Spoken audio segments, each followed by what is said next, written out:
geladeira tem muito frio ou pouco calor? E o que a ondulatória tem a ver com seu micro-ondas?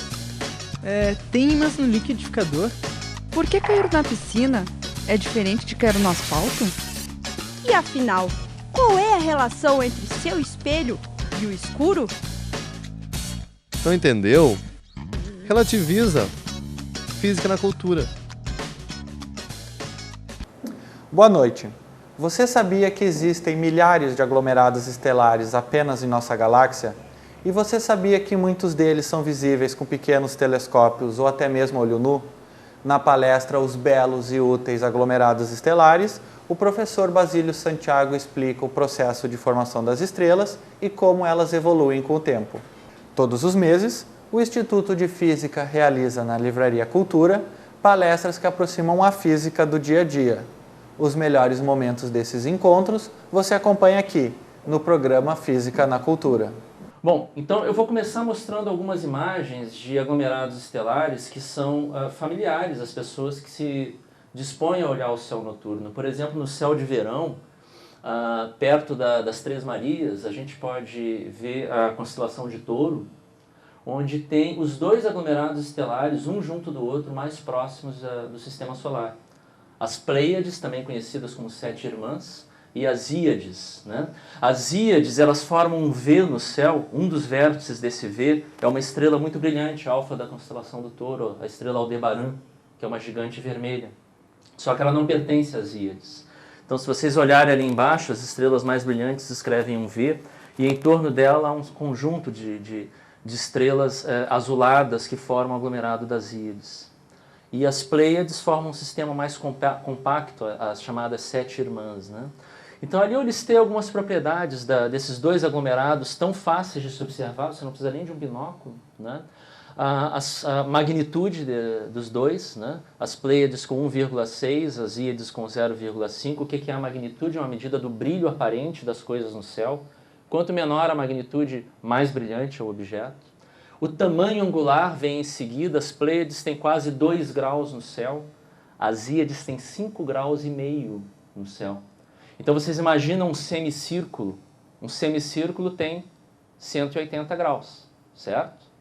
Então, se vocês querem saber o tamanho das Pleiades, dividam um semicírculo no céu em 90 pedaços.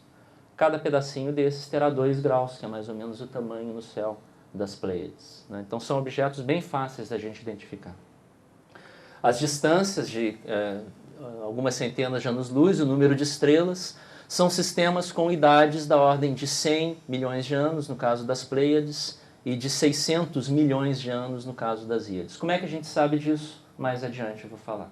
Também no céu de inverno, na constelação de Escorpião, a gente vê facilmente dois aglomerados estelares, o Messier 6 e Messier 7. Messier é um catálogo que foi formulado no século XVIII por Charles Messier, com os primeiros objetos extensos, ou seja, não estelares no céu, né? Então ali novamente as magnitudes, eles são um pouco mais fracos, né? A magnitude é numericamente maior e um pouco menores. Isso porque eles estão mais distantes, né? As idades também da ordem de 100, 200 milhões de anos. Então tá aí duas imagens de Ômega Centauri, aqui com um telescópio de 40 centímetros, né, obtida no Chile, e a outra é uma imagem de um pedaço no centro de Ômega Centauri com o telescópio espacial Hubble, né? Então pega aquela região ali no centro, o aglomerado ele tem quase metade de 1 grau, né? 36 minutos de arco, 30 minutos de arco, meio grau, né? Então ele tem um diâmetro de quase 1 grau, né? E metade de 1 grau, né? E aquela imagem ali à esquerda está mostrando com o telescópio espacial Hubble aquela região ali bem no centro de Ômega Centauri, onde a densidade de estrelas é maior, né? E vocês veem então como à medida em que a gente consegue imagens com telescópios de maior abertura e com detetores mais sensíveis, e no caso do telescópio espacial, estando fora da atmosfera, ele se livra do problema da turbulência da atmosfera, a gente consegue ver as milhões de estrelas, a maioria delas muito fraquinhas, cada uma delas um pouco menos massiva do que o Sol, a maioria delas menos massiva do que o Sol, né? Só na região central ali do aglomerado. Então, esse aglomerado ele está a 16 mil anos-luz. Ele está muito mais distante dos outros que eu mencionei antes. E ele tem da ordem de 5 milhões de estrelas. Uma outra diferença é a idade. Ao invés de algumas centenas de milhões de anos, ele tem 12 bilhões de anos de idade. Um outro exemplo de aglomerado estelar, ficou um pouquinho mal enquadrado, é o 47 Tucano. Eu gosto muito dessa imagem por um motivo muito especial. Essa imagem foi obtida no Campos do Vale da URGS, com o nosso telescópio MIDI de 30 centímetros de diâmetro, numa aula, né, para um curso de graduação dos alunos da física. Temos até aqui alunos que estavam presentes, né, fizeram um curso com a gente. Então, nós somos capazes, né, de fazer imagens digitais com telescópios que a gente tem à nossa disposição aqui na URGS, né? Não é só no exterior que se fazem essas belas imagens. Esse é um aglomerado também velho, 10 bilhões de anos de idade, 500 mil estrelas aproximadamente e distante. Também o diâmetro dele é de aproximadamente meio grau. São dois tipos de aglomerados distintos que nós vimos, né? Esses dois últimos, Ômega Centauri e 47 Tucano, eles têm muitas estrelas, são velhos e têm uma aparência arredondada. As estrelas estão distribuídas numa estrutura circular, né? Esfericamente simétrica.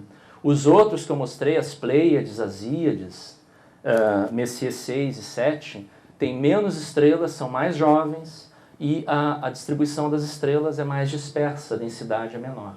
Então são os dois tipos básicos de aglomerado, os abertos, Pleiades, Íades, Messier 6 e Messier 7. Abertos por quê? Porque a densidade de estrelas é baixa, tem menos estrelas, e os globulares, que são esses dois últimos, muito ricos em estrelas e mais velhos.